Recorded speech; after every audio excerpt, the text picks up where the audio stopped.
Hi, I'm Eileen Field, and I am with Untitled Chapter.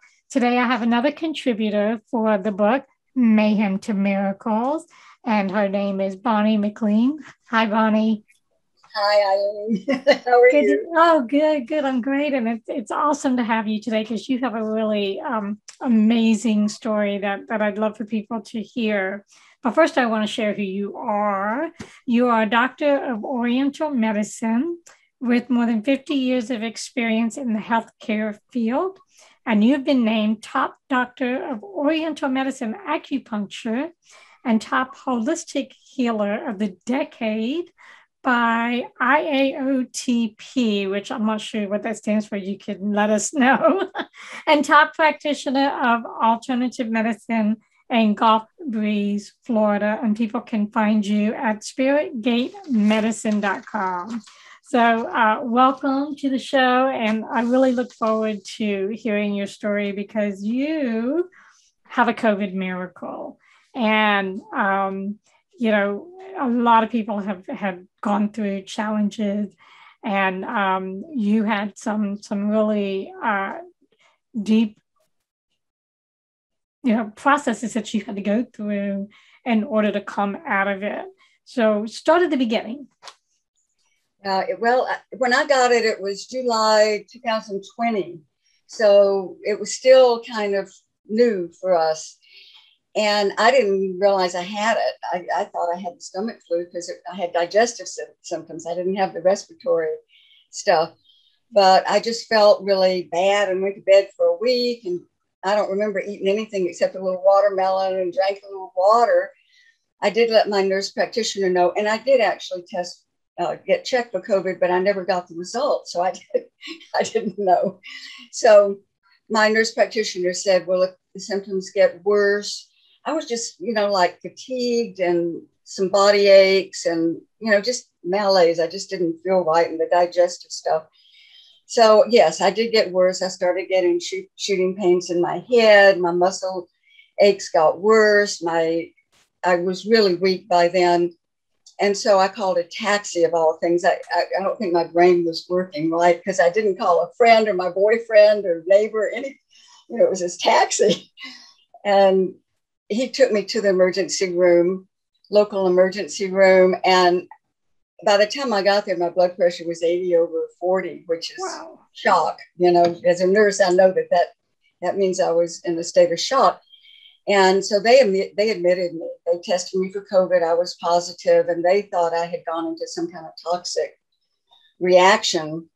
And so they admitted me. And I was there 2 weeks altogether. I was there for a week before I started getting the pneumonia. It went into my lungs, and I started getting pneumonia, and I was on oxygen. And all I wanted to do was sleep. I just wanted to lie there and sleep like I had done at home for a week. That's all you want to do. You don't want to move. You don't want to do anything. So this young man was working with me. He was a nurse's aide. And he looked at me one day and he said, this virus wants to kill you. Looked me right in the eye. And he said, the way it will do that is it will make you not want to do anything. And you're going to have to make yourself. I was on isolation, so they didn't come in very often. He said, you have to make yourself breathe deeply as often as you can. You have to make yourself move. Even sit up on the side of the bed if you can. So that's one of the hardest things I've ever done was make myself do those things. So what did you do? I mean, what was the protocol you set up for yourself? Well, I just every time I could think about it, I would, take my deep breaths and I would move my legs. And they had these nature shows on the TV, and that helped me kind of keep my spirit going. And so, but I went into, that crisis that you go into where either you're going to make it or you're not. And all of a sudden, I didn't feel like I was oxygenating, even though I had plenty of oxygen going. It wasn't going to where it was supposed to go. And, I kept calling the nurses station, and they were so overwhelmed. There were so many COVID patients being admitted. They were moving everybody around, and they were, the staff was on overwhelm. So it took them a while to check on me. And when they finally did, by then I was shaking and crying. And so they took me to the ICU and didn't put me on a ventilator, though I kept saying, I don't want to go on a ventilator. I don't want to. So they put me on a respirator, which is the next step. And so I was on like 100% oxygen. Wow. And the doctors were wonderful. They gave me the kitchen sink, everything they possibly could, all the experimental stuff at the time. Now it's kind of mainstream. Right. But at the time, convalescent plasma wasn't. Now it's monoclonal antibodies, but that was before that. Remdesivir, just all kinds of meds. And I'm not a fan of meds, but I really believe that all that saved my life, plus this young man. And prayers. And that was part of the miracle. Was I felt these warm waves of love just wash over my body, and I wasn't afraid. I mean, I could have crossed over, and I had no fear. I didn't feel alone, and I didn't feel afraid, and it was okay, and I thought, well, it's okay, Would you say that you kind of had like a strong will to survive and come over this and overcome this, and because of all the experiences you were having, the support from the staff, the excellent care, the prayers, it was like, okay, somebody or something was like holding you, say, okay, hang in there, you're gonna come through this, stick with us, and so you had, this kind of unseen force that was part of the healing process. Yes. Because I remember thinking, I felt that, and I could feel my community, and I thought, I'm not ready to go yet. I want to stay here with my peeps. Right. Well, I do believe in the power of prayer, and I do believe that in numbers, when people are thinking the same thought, especially in a positive way, which prayer is a very positive, powerful thought, that there is something to it, something very powerful. Absolutely. I've always believed in prayer, and I believed in angels, but knowing it is a different level, feeling it and knowing, not just believing, but knowing that it's real. And when I got out, I found out just how many prayers had been coming my way. And I realized that I really do have a community, and that I love my community, and that I'm loved back, and that we're all working together, that I'm really not alone in this world, my family and my community and my boyfriend and my friends. So I would say that's probably a miracle in itself, to have that realization, because I think a lot of people, especially when you're going through what you went through, where people couldn't come see you and you were alone in a physical sense, but to realize and feel and recognize in many ways we are never alone, and that there is something bigger than us, which you mentioned in your story. I'd love to hear a little bit more about that experience, because you pinpoint a specific moment. It wasn't quite a near-death experience, but you feel that it was kind of a similar, a similar experience that you had. It did. I feel like it was some form of near-death. I didn't go in that tunnel or any of that. But I believe that we have different times in our lives where we are at a crossroads, and that we can exit or choose to stay. And, I chose to stay. Well, it can be also, and I'm glad you did, because I know you do some amazing work with the work that you do as an acupuncturist and a healer. And I believe that sometimes that opportunity comes up where we can say, okay, I'm done, but it's not really our time. So we kind of get pushed to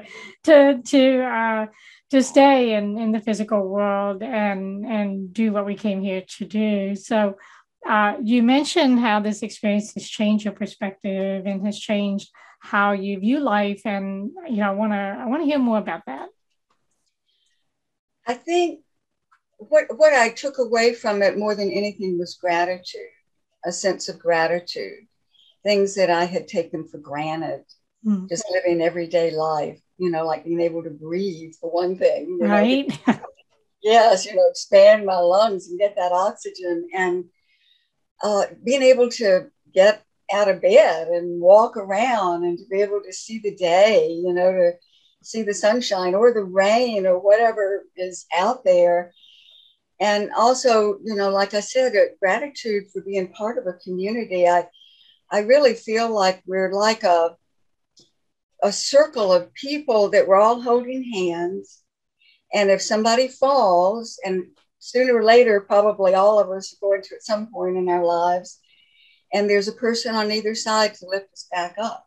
Oh, I love that. Other times we may be one of those people, that's lifting somebody else up, but that we really, really are not alone.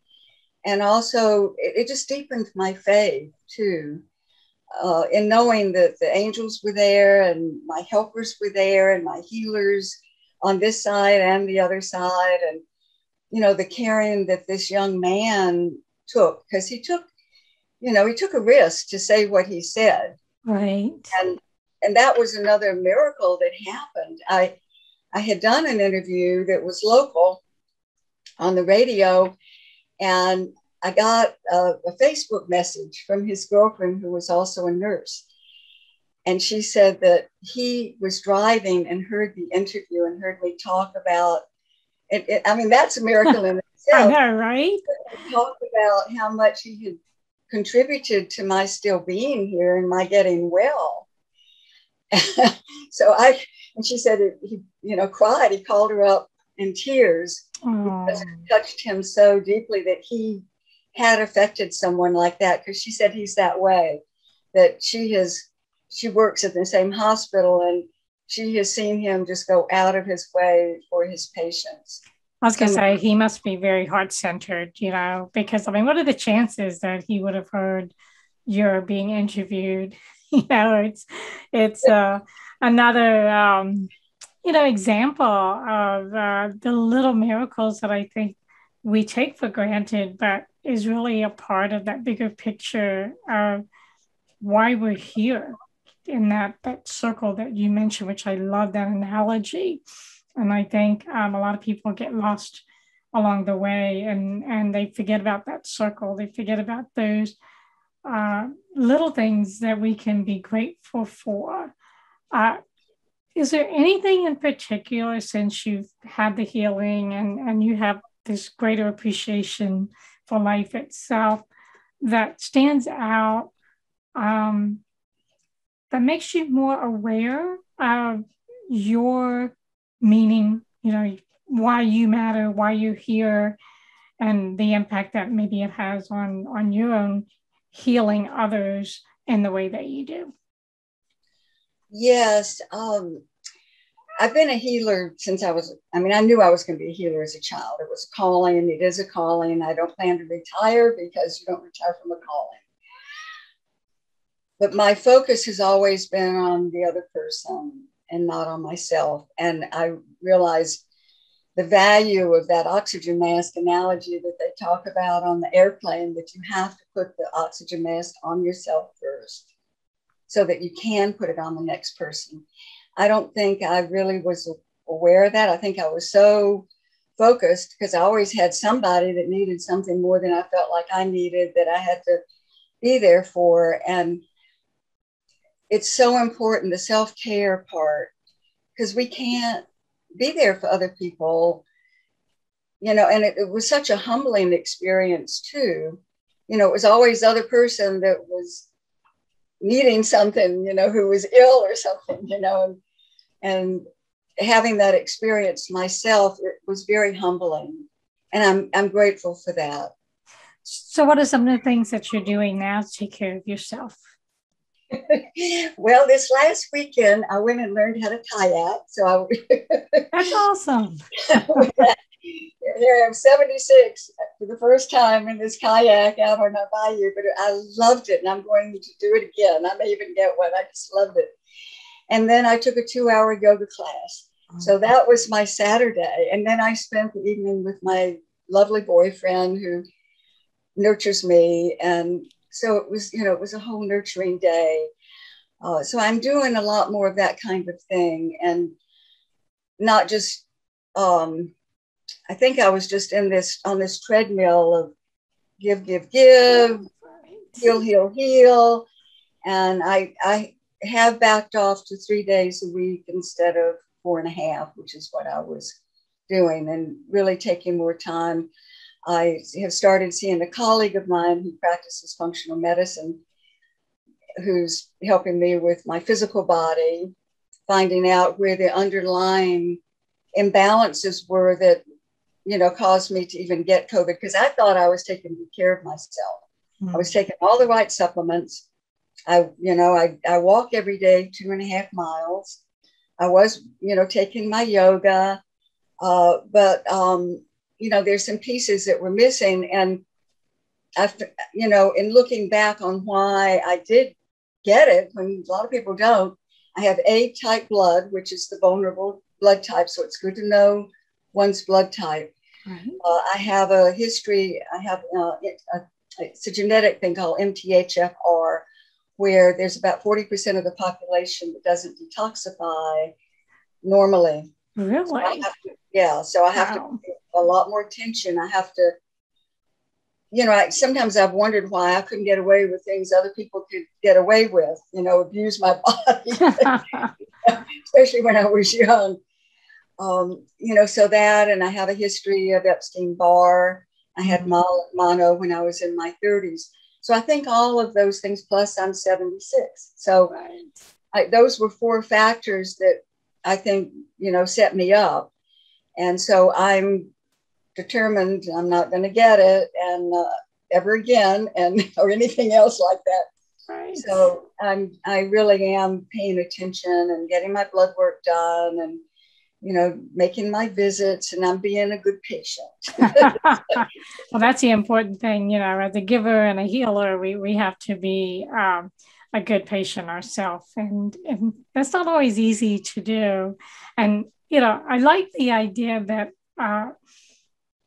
you have come to the understanding of that kind of circle, everything's connected.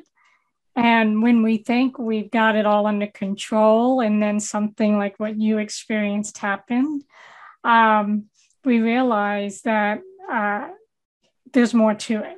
There's more to the understanding and the wisdom of what the body has and what maybe it's been trying to tell us.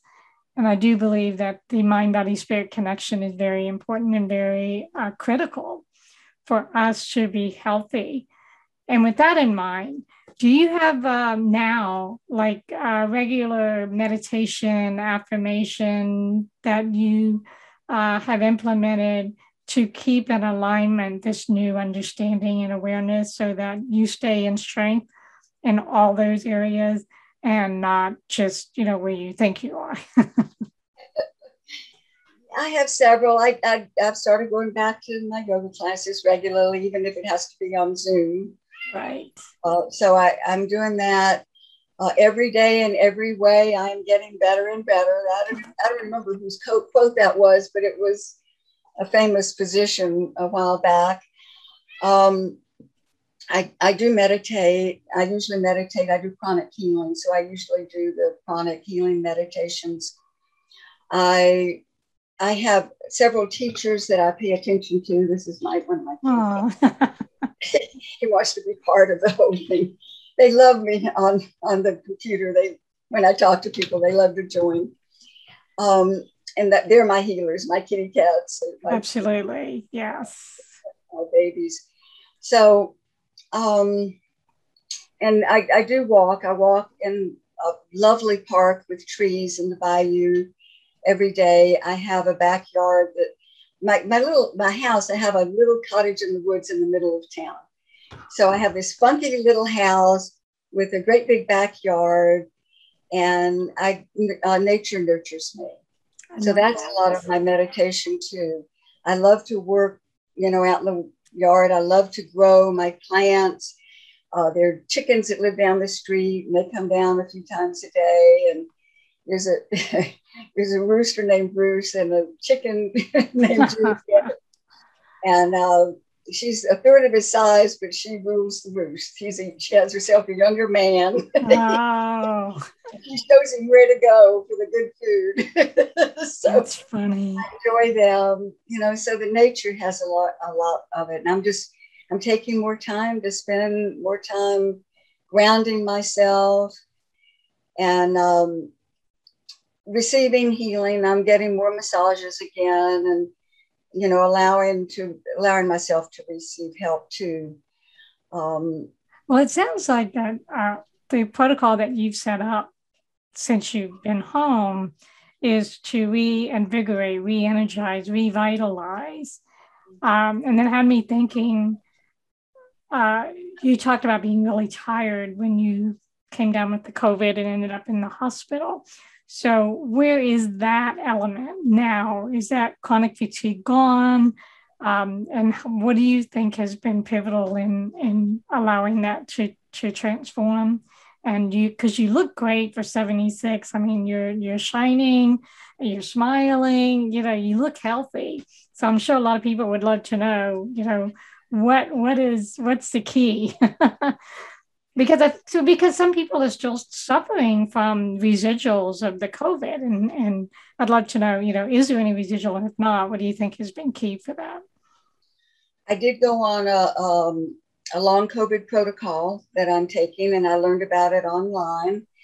It has to do with the medicinal mushrooms and some echinacea and some, liquid supplements that I'm taking, but I've been taking supplements for a long time. But this is a special protocol for that.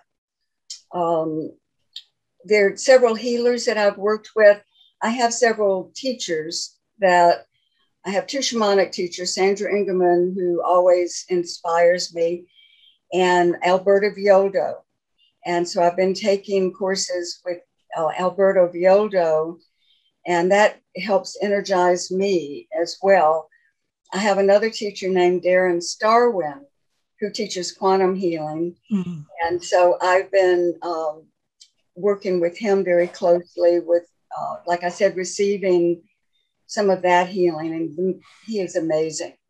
So if someone wanted to get this information, the protocol and the names of these teachers, can they email you, or, how can they contact you? Well, I would love to have them email me. And I also have information on my webpage, which is www.spiritgatemedicine.com. And my email address is spiritgate@att.net. Spirit Gate is an acupuncture point. It's my favorite acupuncture point. And it helps bring back the will to live. Oh, I love that. I'm not familiar. I'm familiar with acupuncture and acupressure points, but I guess it's been a while since I've really studied the details about it. So where is that point located?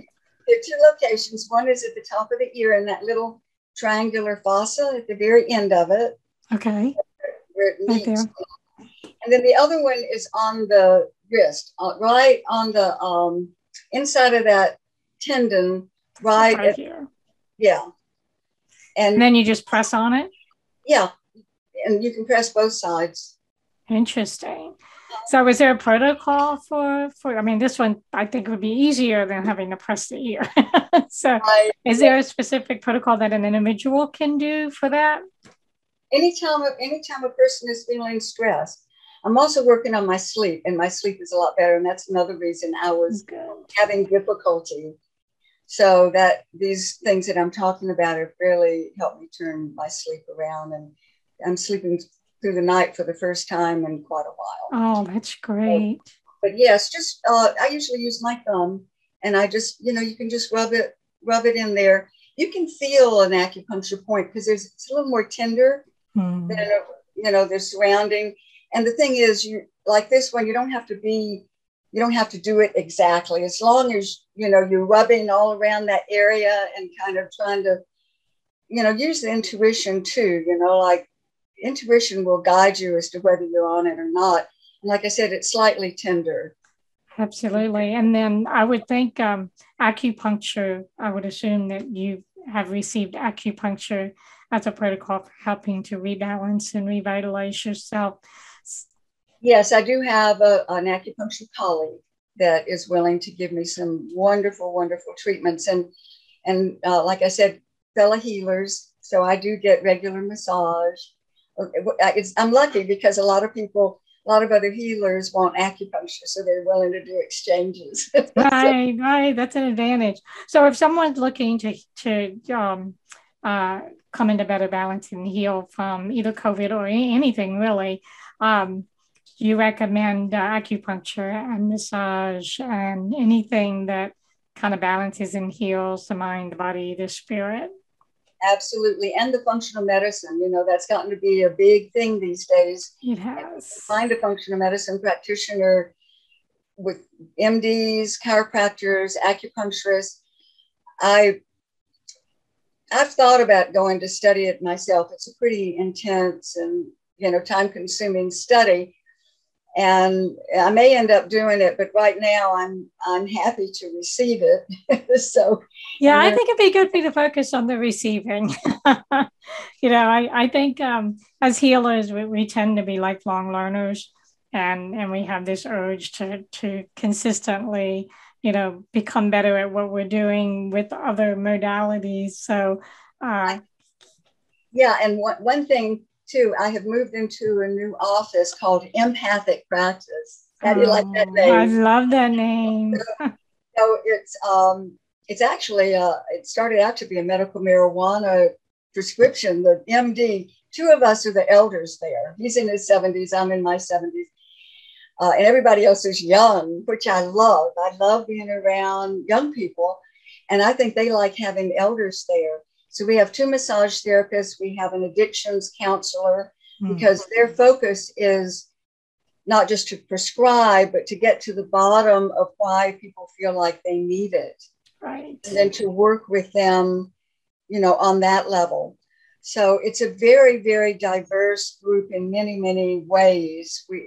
And I love the diversity. So as with my age, I'm part of that diversity, but I think it's the first office I've been in where I felt like I was the most conservative person. Well, I'll have to say, when you talk, you just seem so happy and so joyful with where you are. And I'm very happy to see that you came through this COVID experience and that you can pass along the things that you've learned. And as you continue to take care of yourself, that it's also passing it on to others so that they can learn to take care of themselves as well. So in closing, do you have any last words of wisdom you'd like to share? Well, I honestly feel like COVID saved my life. Oh, really? Yeah, because it was such a wake-up call. And it really forced me to walk my talk and to pay attention and to create, that gratitude. I think the direction I was going in, I might have ended up with some kind of, illness, that I might not have been able to turn around. And so I'm grateful. I'm so grateful that it forced me to, practice what I preach and to do what I've told everybody else to do for years. And big wake-up call for me. Gotta do it for yourself. I feel like blessings can come out of the darkest times. Yes. And I see that every day, but now I've experienced it. Right. Well, that's awesome and truly a miracle. So thank you, Bonnie. And again, her story is in Mayhem to Miracles. And at the end of the interview, once I produce this, I'll put up your website and email contact information. So if anybody has questions about what we've talked about, they can contact you. Thank you so much. Oh, you're welcome. I've enjoyed this, and have a wonderful rest of your day. I will. You too. Thank you.